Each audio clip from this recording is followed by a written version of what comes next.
और दोस्तों, कैसे हैं आप सभी। स्वागत है आप सभी का स्टडी पॉइंट आज चैनल पर। और आज की इस वीडियो में हम अध्ययन करेंगे बाल विकास एवं शिक्षा शास्त्र के 30 महत्वपूर्ण प्रश्नों के बारे में, जो कि आगामी परीक्षा की दृष्टि से बहुत ही महत्वपूर्ण हैं। तो चलिए शुरुआत करते हैं हमारी आज की इस वीडियो की, जो कि है बाल विकास एवं शिक्षा शास्त्र के 30 क्वेश्चंस के ऊपर। One liner question. पहला जो है यहाँ पे दिया गया है, बालक के विकास की दशा कैसी होती है। आपको बताना है कि बालक के विकास की दशा कैसी होती है। सिर से पैर की ओर, सही आंसर, इसका आंसर जो है वो क्या है, सिर से पैर की ओर होती है। इसे केंद्र से बाहर की ओर, सामान्य से विशिष्ट की ओर भी कहते हैं। ठीक है, तो जो बालक के विकास की दशा होती है वो कैसी होती है, सिर से पैर की ओर होती है। और इसे केंद्र से बाहर की ओर भी कहते हैं, सामान्य से विशिष्ट की ओर भी कहते हैं। ठीक है, नेक्स्ट क्वेश्चन है, विश्लेषणात्मक मनोवैज्ञानिक के जनक कौन है। विश्लेषणात्मक मनोवैज्ञानिक के जनक कौन है, तो वो है सिगमंड फ्रायड। ठीक है, कौन है, सिगमंड फ्रायड हैं विश्लेषणात्मक मनोवैज्ञानिक के जनक।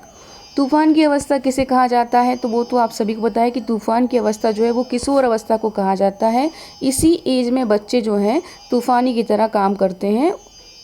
ठीक है, तूफान की अवस्था जो है उसे किसे कहा जाता है, किशोर अवस्था को कहा जाता है। ठीक है, नेक्स्ट हमारा क्वेश्चन है, किशोर अवस्था को तूफान अवस्था किसने कहा है। किशोर अवस्था को तूफान अवस्था किसने कहा है, तो स्टेनले हॉल ने कहा है। किसने कहा है, स्टेनले हॉल ने कहा है।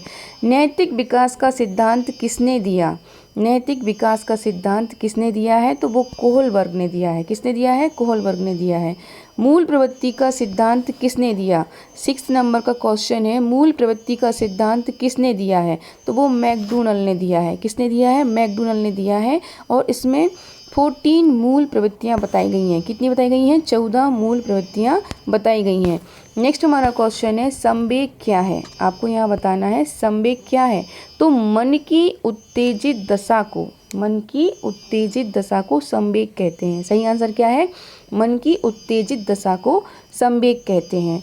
जैसे कि क्रोध है, खुशी है, ये क्या है आपकी संवेग, ये आपकी संवेग उत्तेजित दशा है। क्या है ये, उत्तेजित दशा है, जिसे हम संवेग कहते हैं। ठीक है, नेक्स्ट हमारा क्वेश्चन है, व्यक्तित्व का स्व सिद्धांत किसने दिया। व्यक्तित्व का स्व सिद्धांत किसने दिया है, तो वो दिया है कार्ल रोजर ने। किसने दिया है, कार्ल रोजर ने। ठीक है, सीखने का सिद्धांत किसने दिया है, तो वो दिया है थॉर्नडाइक ने। किसने दिया है, थॉर्नडाइक ने। नेक्स्ट हमारा क्वेश्चन है 10 नंबर का, खेल पद्धति के जनक कौन है। खेल पद्धति के जनक कौन है, किलपैट्रिक। कौन है, किलपैट्रिक। ह्यूरिस्टिक पद्धति के जनक कौन है, वो है आर्मस्ट्रॉन्ग। कौन है, आर्मस्ट्रॉन्ग। प्रोजेक्ट पद्धति के जनक कौन है, तो इसका आंसर है जॉन डेवी। जॉन डेवी जो है प्रोजेक्ट पद्धति के जनक कहे जाते हैं। अस्थाई मानव, नेक्स्ट क्वेश्चन है 13 नंबर का, अस्थाई मानव दांत कितने होते हैं। अस्थाई मानव दांत कितने होते हैं, तो वो होते हैं 20। अस्थाई से मतलब है कि जो स्थिर नहीं होते हैं, जो टूट के गिर जाते हैं, तो वो कितने दांत होते हैं, 20 होते हैं। ठीक है, नेक्स्ट हमारा क्वेश्चन है क्वेश्चन नंबर 14, शिशु के मस्तिष्क का वजन कितना होता है। एक बच्चे के मस्तिष्क का वजन कितना होता है, तो 350 ग्राम होता है, 350 ग्राम। ठीक है, मनुष्य के मस्तिष्क का वजन कितना होता है, तो नॉर्मल जो मनुष्य होते हैं उनका जो है वजन कितना होता है दिमाग का, तो उनका दिमाग का जो मस्तिष्क का वजन होता है वो होता है 1400 ग्राम, 1400 ग्राम, या फिर आप इसे 1400 ग्राम भी कह सकते हैं। ठीक है, जीन पियाजे ने जिनेवा में किसकी स्थापना की है। जीन पियाजे ने जिनेवा एक कंट्री है, उसमें किसकी स्थापना की है, तो लेबोरेटरी स्कूल की स्थापना की है, जिसमें उन्होंने मनोविज्ञान के कई प्रयोग किए हैं। ठीक है, किसकी स्थापना की है, एक लेबोरेटरी स्कूल की स्थापना की है, जिसमें उन्होंने मनोविज्ञान के कई प्रयोग किए हैं। नेक्स्ट हमारा क्वेश्चन है क्वेश्चन नंबर 13, जीन पियाजे के द्वारा रचित पुस्तक का नाम क्या है। जीन पियाजे ने जो अपनी पुस्तक लिखी है वो किस नाम से लिखी है, तो इसका सही आंसर है the language and thought of the child. The language and thought of the child. ठीक है, ये जीन पियाजे की पुस्तक का नाम है। नेक्स्ट क्वेश्चन है, यह पुस्तक उन्होंने अच्छा, यह पुस्तक जो है उन्होंने 1923 में लिखी थी। कब लिखी थी? 1923 में लिखी थी। नेक्स्ट क्वेश्चन है क्वेश्चन नंबर 18। जीन पियाजे ने संज्ञानात्मक विकास को ध्यान में रखते हुए बालक की कितनी अवस्था बतलाई? जीन पियाजे ने संज्ञानात्मक विकास को ध्यान में रखते हुए बालक की कितनी अवस्थाएं बतलाई हैं? तो इसका आंसर है, जीन पियाजे ने संज्ञानात्मक विकास को ध्यान में रखते हुए बालक की 4 अवस्था बतलाई हैं। पहला यहाँ पे दिया हुआ है संवेगी गत्यात्मक अवस्था, जो कि जन्म से 2 वर्ष तक की होती है। फिर उन्होंने बताया है कि पूर्व संक्रियात्मक अवस्था, जो कि 2 से 7 वर्ष की होती है। फिर उन्होंने बताया कि ठोस मूर्त संक्रियात्मक अवस्था, जो कि 7 से 11 वर्ष तक की होती है। नेक्स्ट उन्होंने बताया है कि औपचारिक संक्रियात्मक अवस्था, जो कि 11 से 18 वर्ष तक की होती है। तो जीन पियाजे ने संज्ञानात्मक विकास को ध्यान में रखते हुए बालक की 4 अवस्थाएं बताई हैं। पहली है संवेदी गत्यात्मक अवस्था, दूसरा है पूर्व संक्रियात्मक अवस्था, तीसरा है ठोस या मूर्त संक्रियात्मक अवस्था, चौथा है औपचारिक संक्रियात्मक अवस्था। नेक्स्ट क्वेश्चन है 19 नंबर का, संवेदी गत्यात्मक अवस्था को किस और नाम से जाना जाता है? जो संवेदी गत्यात्मक अवस्था है उसको और किस नाम से जाना जाता है? तो वो इंद्रिय जन ज्ञान की अवस्था के नाम से जाना जाता है। किससे जाना जाता है? इंद्रिय जन ज्ञान की अवस्था के नाम से भी जाना जाता है। अधिगम अंतःतरण से क्या तात्पर्य है? अधिगम अंतःतरण से क्या तात्पर्य है? किसी पूर्व ज्ञान के आधार पर नए ज्ञान को सीखना ही अधिगम अंतरण कहलाता है। तो जो क्वेश्चन नंबर 20 है, यहाँ पर आपको बताना है कि अधिगम अंतरण से क्या तात्पर्य है। तो किसी पूर्व ज्ञान के आधार पर, मतलब आपने जो भी सीखा पहले उसी ज्ञान के आधार पर आप कुछ नया सीख रहे हैं, इसे हम अधिगम अंतरण कहते हैं। ठीक है। नेक्स्ट क्वेश्चन है, उदाहरण है कि साइकिल चलाने वाला व्यक्ति अगर स्कूटर चलाना जल्दी सीख जाता है। क्या है उदाहरण इसका? इसका उदाहरण है कि साइकिल चलाने वाला व्यक्ति स्कूटर चलाना जल्दी सीख जाता है। ठीक है। तो नेक्स्ट हमारा क्वेश्चन है, अधिगम अंतरण कितने प्रकार के होते हैं? अधिगम अंतरण कितने प्रकार के होते हैं? अधिगम अंतरण 3 प्रकार के होते हैं। एक तो धनात्मक अंतरण होता है, दूसरा शून्य अंतरण होता है, तीसरा ऋणात्मक अंतरण होता है। ठीक है। प्रश्न नंबर 22 है, धनात्मक अंतरण कितने प्रकार का होता है? धनात्मक अंतरण कितने प्रकार का होता है? तो वो ही 3 प्रकार का होता है।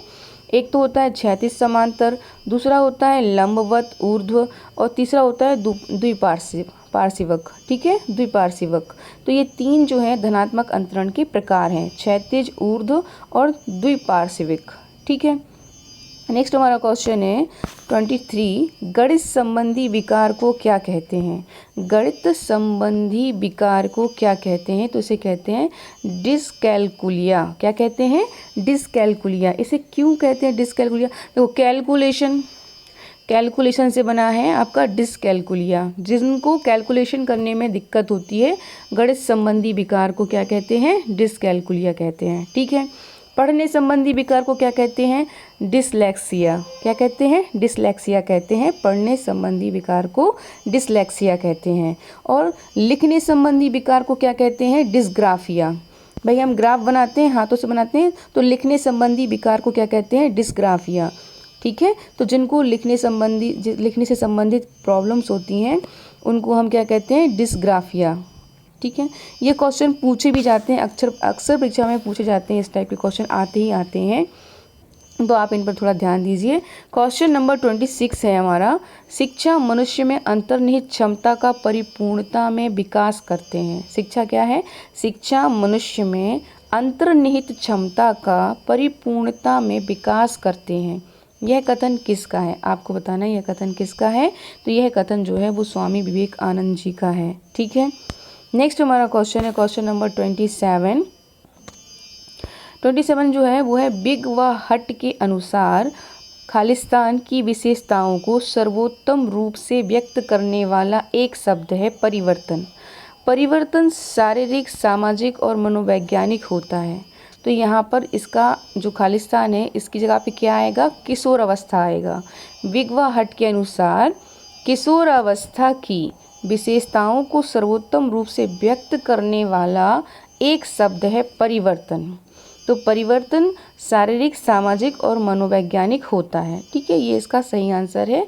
ये बिग व हट के अनुसार दी गई परिभाषा है। ठीक है, नेक्स्ट हमारा क्वेश्चन है क्वेश्चन नंबर 28। एक बालक जिसकी बुद्धि लब्धि 105 है उसे वर्गीकृत किया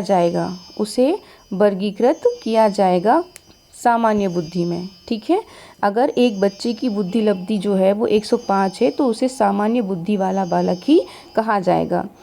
नेक्स्ट क्वेश्चन है 29। लॉरेंस कोहलबर्ग विकास के क्षेत्र में शोध के लिए जाने जाते हैं। नैतिक, वो किस विकास के क्षेत्र में शोध के लिए जाने जाते हैं लॉरेंस कोहलबर्ग? तो लॉरेंस कोहलबर्ग जो है नैतिक विकास के क्षेत्र के शोध में जाने जाते हैं। ठीक है, नेक्स्ट एंड लास्ट हमारा क्वेश्चन है क्वेश्चन नंबर 30। सामाजिक आर्थिक मुद्दों में जूझ रहे उन बच्चों को जिनकी प्रतिभा प्रभावित हो सकती है को खालिस्तान सहायता करता है। कौन करता है सहायता? स्व अधिगम मॉडल। कौन सहायता करता है?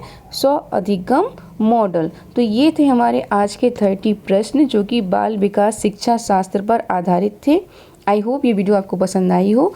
If you like my videos please like, share and subscribe my channel. आज के लिए बस इतना ही। Thank you, bye.